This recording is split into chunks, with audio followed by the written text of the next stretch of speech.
संघर्ष योद्धा मनोज दादा जरांगे पाटील एका काळ्या रानामध्ये उपोषणाला बसतात. त्या उपोषणाला बसल्याच्या नंतर त्या ठिकाणी बाज पण टाकण्यात आलेली आहे. भावांनो, बाज पण टाकण्यात आलेली बाजाच्या बाजूला एक गोल रिंगण करण्यात येते. त्या गोल रिंगणामध्ये कोणीही यायचं नाहीये आणि ते स्वतः गोल रिंगण संघर्ष योद्धा मनोज दादा जरांगे पाटील करतायत. आणि उपोषणाला सुरुवात झाली, बाज पडली आहे. तळपत्या उन्हामध्ये संघर्ष होता मनोज दादा जरांगे पाटील समाजाच्या लेकरांच्या हितासाठी उपोषण करताय.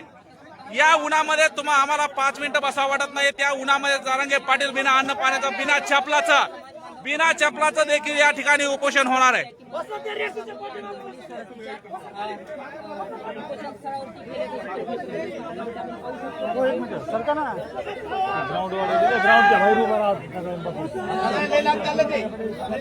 अलीकडे